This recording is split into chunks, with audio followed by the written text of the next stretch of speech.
일단 책을 왜 읽냐면 이유가 여러 가지인데 제일 중요한 게 책 읽기는 저한테 일이 아니거든요. 취미예요. 취미에서 제일 중요한 게 재미겠죠? 네, 저는 재미로 책을 읽어요. 뭐 다른 분들이 축구를 하는 이유나 등산을 하는 이유나 아니면 뭐 친구들을 만나는 이유랑 비슷합니다. 그냥 재밌으니까 했죠? 그게 가장 큰 이유예요. 물론 안 그런 목적의 독서도 있습니다. 예를 들어 어떤 일을 하려고 하는데 어떤 거를 전혀 모르면 진행이 안 될 때가 있잖아요. 어떤 규칙을 찾아보거나 아니면 그 업계가 어떻게 돌아가는지 동향을 파악하거나 이럴 때 우리가 검색을 해서 뭔가 정보를 찾기도 하지만 책을 읽는 게 굉장히 빠른 좋은 방법일 때도 있잖아요. 그래서 그런 식으로 뭔가 정보를 습득하려고 책을 읽을 때도 있습니다. 하지만 대부분의 8, 90% 이상의 독서는 저는 정보 습득이 아니고 재미 때문에 읽어요.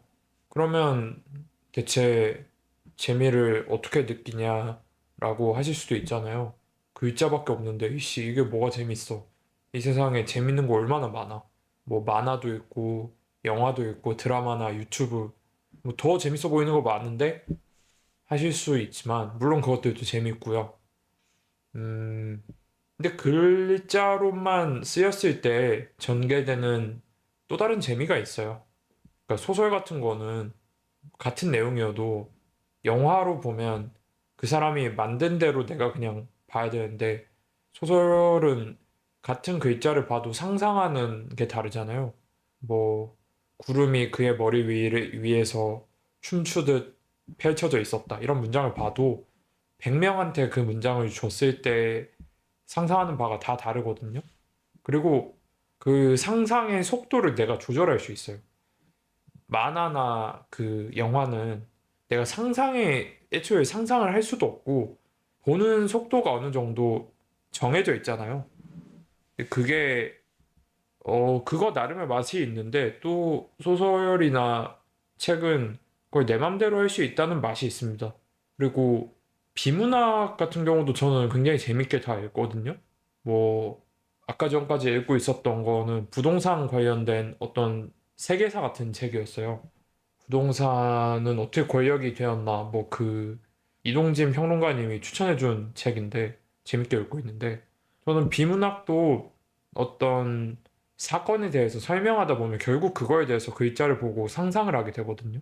한국사 역사책 같은 거 보면, 당시에 뭐 농촌의 모습이나 전쟁 같은 장면을 묘사하면 그 전쟁하는 모습을 우리가 어느 정도 배경 지식을 기반으로 상상하게 되잖아요. 그게 저는 재밌더라고요. 그게 일단 재밌고, 또 다른 재미는 어떤 게 있냐? 이거는 첫 번째는 상상하는 재미고, 두 번째는 이건 약간 변태적인 재미 같은데, 그 책을 읽다 보면 당연히 모르는 말이 많이 나오잖아요. 모르는 말이 나오면 재밌습니다, 저는. 그 이게 무슨 의미냐면, 어, 내가 모르는 어떤 영역이 다들 있잖아요. 예를 들어, 저는 생문과 출신이라 물리학을 전혀 모르거든요. 그래서 물리학 배경 지식에 대해서 문과생을 타깃으로 쓴 어떤 책이 있어요. 그래서 그걸 딱 펼쳐보면 분명 내가 모르는 건데 내가 아는 걸로 아니면 내가 재미를 느낄 수 있는 방향으로 비유를 해주거나 쉽게 풀어서서 설명을 해주면 거기에 대한 배경 지식이 쌓여가는 그 느낌이 들 때가 있어요. 그걸 읽어버리면. 그 느낌이 좀 재밌습니다. 나는 분명 이런 공식이나 법칙 같은 거에 관심이 없는 사람일 줄 알았는데 나는 물리나 이런 거 모르는 사람인 줄 알았는데 뭐야 이거 재밌잖아 하고 보면 오 이런 것도 이런 맛이 있구나 하면서 새로운 걸 알아가는 재미가 있어요. 그러니까 재미가 크게 두 개예요. 첫째는 상상력, 상상력을 펼칠 수 있다. 둘째는 모르는 걸 알아가는 데서 느끼는 즐거움 같은 게 있다. 크게 이 두 가지가 제가 느끼는 재미의 요소예요. 물론 지식 습득 같은 어떤 목적을 갖고 책을 읽으면은 그 지식을 얻는 데서 오는 뿌듯함이나 그걸 활용해서 느끼는 재미 같은 것도 또 있겠죠? 예를 들어, 실용서적 같은 걸 읽어요. 뭐, 제가 작곡 같은 거에 관심이 생겨서 경음악 편곡법 이런 거 책을 읽고 나서 화성학에 기초해서 곡을 몇 개 뚝딱 뽑아내요. 그러면 그 결과물에서 오는 그런 재미도 있겠죠? 그러니까 재미를 정말 다방면으로 느낄 수 있습니다, 책은. 그러면 이제 이 얘기를 듣다 보면 그런 생각이 들 수 있어요. 아니, 그것들은 책을 안 읽어도 할 수 있는 거 아니냐? 예를 들어, 검색이나 아니면 다른 형태의 글들 많잖아요. 블로그나 이런 것들. 그리고 꼭 글이 아니어도 영상이나 이미지 기반으로만 해도 되는 거 아니냐? 어, 저는 된다고 생각해요. 그래서 저는 책을 반드시 읽어야 된다고 생각하지 않아요, 사실. 저는 아까 말씀드린 요소에서 재미를 얼마나 느끼고 느낄 수 있냐 없냐에 따라서 책을 읽거나 아니면 얼마나 많이 읽고 적게 읽고가 갈린다고 생각하지 21세기의 지금 시대상에서 책이 무슨 필수 요소에 가까운 그런 시대는 옛날에 이미 끝났다고 생각해요. 교양 목적에서도 저는 다른 방식으로 교양을 쌓아도 된다고 생각합니다. 인스타그램 매거진 같은 걸로 교양을 쌓아도 전혀 문제가 없다고 생각하고 유튜브나 이런 것들도 너무 잘 돼 있기 때문에 구글에 그냥 검색하거나 생성형 AI를 활용해서 내가 궁금해하는 거를 질문을 해가면서 뭐 배워 나가도 좋겠죠. 저도 작곡이나 이런 거 처음 배워 나갈 때 책을 먼저 안 읽고 그런 것들을 먼저 써봤어요. 써보다가 좀 정석적인 책을 몇 권 읽으면 좋겠다 느껴서 그 뒤에 몇 권의 책을 찾아서 읽게 되고 있는 단계예요. 근데 그 과정에서 책이 없었어도 그런 것들을 재미를 느끼고 따라가는데 큰 지장이 없었을 거라고 생각을 합니다. 그래서 저는 책을 꼭 읽어야 된다는 생각은 하지 않아요. 근데 이 영상을 보고 나서 책을 볼 마음이 들었거나 아니면 이미 읽고 있는 사람들을 위해서 다음으로 그럼 책을 어떻게 읽냐에 대해서 답변을 드려보자면 사실 이것도 막 절대적인 건 없어요. 책을 그냥 내키는 대로 펼쳐가면서 읽으면 되지가 제 생각인데 예전에 다른 학교, 대학교 후배분이 그런 질문을 하시더라고요. 책을 어떻게 읽냐, 밑줄 같은 건 어떻게 치냐, 뭐 방대한 양의 책을 어떻게 요약하고 기억하시냐를 물어보신 적이 있는데 그거에 대한 제 답변은 정말 유튜브 보듯이 그냥 본다가 제 생각입니다. 밑줄도 전혀 치지 않고요. 모든 걸 그냥 쭉 흘러가듯이 읽어봅니다. 굳이 하는 게 있다면 책을 앉은 자리에서 처음부터 끝까지 한 번에 다 읽는 경우가 되게 드물잖아요. 그런 경우도 있지만 저는 안 그럴 때가 더 많아서 책 갈피를 끼워주거나 아니면 책을 접어가지고 이런 식으로 접어가지고 그냥 어디까지 읽었는지를 마킹하는 그런 것만 해요. 그러니까 뭐 밑줄 치거나 감명 깊은 문구를 따가지고 꼭 뭐 독후감을 써야 된다거나 이런 생각을 하지 않습니다. 왜냐면 제가 책을 읽는 이유는 활용보다 흥미가 주이기 때문이에요. 흥미가 주고 어떤 다른 뭘 창출해내야 되는 입장이 아니다 보니까 독서법 같은 게 없다시피 합니다. 그러면 뭐 아까 말씀드렸던 학습이나 지식을 습득하는 걸 목적으로 책을 읽었을 때 또 똑같이 읽냐고 물어보시면 똑같이 읽죠. 네. 똑같이 읽어도 그 지식이 굉장히 필요한 지식이면 머릿속에 남고요. 그리고 활용이 목적이고 그 활용이 굉장히 필요성이 저한테 높으면 책을 읽으면서 계속 그거를 다른 뭐 활용하기 위해서 뭔가를 하고 있기 때문에 그 지식이 좀 장기 기억으로 잘 남는 것 같아요. 그러니까 작곡법을 보면서 작곡을 실제로 그 프로그램 같은 거 켜가지고 해보면 관련된 코드나 지식이 더 오래 남잖아요. 내가 그걸 써보고 있으니까. 근데 교양서나 문학서 같은 경우는 내가 그걸 쓸 일이 없잖아요. 그래서 그냥 즐겁게 보고 너무 재밌으면 여러 번 보고 그런 식으로 하는 것 같아요. 근데 사실 진짜 그런 활용 순수 지식의 습득과 활용이 목적이면 요즘에는 독서를 할 필요가 저는 없다고 생각은 해요. 왜냐하면 내가 궁금해하는 어떤 질문이 있잖아요.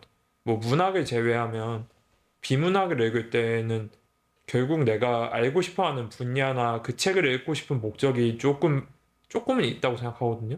근데 그거를 책을 읽지 말고 그냥 AI에 던지는 게 저는 제일 빠르다고 생각해서 실제로 그렇게 많이 쓰고 있고 AI를. 그래서 사실 실용서적이나 비문학도 제가 책 단위로 읽고 있으면은 활용 100% 목적은 아닌 것 같아요. 지식 습득이나. 오히려 그냥 흥미가 어느 정도 동했을 때 넘어가는 경우가 많아서 생각해보면 다 흥미로 책을 읽는 것 같네요. 말하다 보니까 깨달았어요. 그러면 생성형 AI를 통해서 지식을 습득하고 그걸 어떤 걸로 활용하는 것과 책을 통해서 지식을 습득하는 것의 차이를 마지막으로 말씀드리면은, 생성형 AI는 굉장히 어떤 정보나 데이터를 기반으로 내가 물어본 질문에 대해서 그 내 맥락과 의도를 기반으로 확률적으로 나한테 가장 잘 맞을 것 같은 대답을 그냥 계산해서 뽑아주잖아요. 근데 그렇게 만들어진 지식이라는 게 또는 결과라는 게 책과 가장 큰 차이가 어떤 거냐면 책은 저자가 그 수백 페이지 분량 보통 아무리 적어도 수백 페이지잖아요, 책이. 수백 페이지를 짜기 위해서 그 저자가 미리 학습하거나 문학 같은 경우는 연습해가지고 만들어낸 어떤 체계가 있잖아요. 지식의 체계나 아니면 작품의 체계가 있잖아요. 그리고 작가만의 관점 같은 것도 녹아들고 그게 가장 큰 차이 같아요. 그러니까 이 작가가 갖고 있는 작가관과 그 작품에서 만들어내려고 했던 그 본인만의 스타일 또는 새로운 시도 뭐 그게 문학이든 비문학이든 다 있잖아요. 그거를 프롬프트로 구현하려고 하면 엄청나게 많은 인풋을 넣어야 되고 제가 장담하는데 LLM으로는 프롬프트를 수백 페이지 분량의 문서를 여러분이 입력을 해야 비슷한 거를 확률적으로 그나마 뽑아줄 거예요. 근데 그렇게 뽑힌 지식을 그냥 그때그때 그 조각 단위로 뽑아서 내가 습득해서 활용하는 거랑 어떤 저자가 개인적인 본인이 그 지식을 습득하거나 작품을 만들기 위해서 시간을 써서 만들어낸 어떤 관점은 이거는 저울질할 수 있는 게 아니거든요. 그러니까 서로 뭐가 더 좋다 나쁘다가 아니고 그냥 너무 다르고 대체가 안 돼요. 저는 이게 LLM이 고도로 발전해야 대체될까 말까라고 생각해요. 왜냐면 그 인풋을 그 독자로서 똑같이 저자의 인생을 어떻게 살았고 경험을 어떻게 했고를 완벽하게 파악해서 프롬프팅을 하는 게 저는 매우 어려울 거라고 생각하거든요. 물론 점점 비슷하게 어떻게든 비슷한 느낌으로 만드는 거는 잘들 하겠죠. 문학이든 비문학이든. 근데 그런데도 원본과 우리가 확률적으로 뽑아낸 데이터셋은 저는 많이 다를 거다. 그리고 저는 아직까지는 2026년 현재 시점에서는 그 둘의 차이에서 각각의 둘 다 너무 재미를 느끼고요. 뭐 하나를 쓰고 하나를 쓰지 말라는 게 아니에요. 제 생각은. 그냥 둘 다 너무 재밌고 유용하고 무해하니까 이걸 즐길 수 있으면 둘 다 즐겨보자 하는 생각이 듭니다. 그래서 결론은 독서는 참 재밌다. 근데 사람마다 재미를 못 느낄 수도 있으니까 이걸 꼭 봐야 되는 건 아닌 것 같다. 실용적인 목적에 있어서는 다른 대안이 좀 많이 있다. 2026년인 현재에는 AI가 너무 좋다. AI가 아니어도 블로그나 위키피디아나 뭐 이런 굉장히 훌륭한 분들이 많잖아요. 그래서 그런 것들을 봐도 좋지 않나 싶었습니다. 근데 확실해요. 저는 확신하고 있는 게 AI에 무슨 프롬프트를 넣어도 지금 제 영상에서 하는 말과 100% 같은 관점의 어떤 결과가 그 여러분이 AI한테 질문을 했을 때 나올 확률은 굉장히 낮을 거라는 거.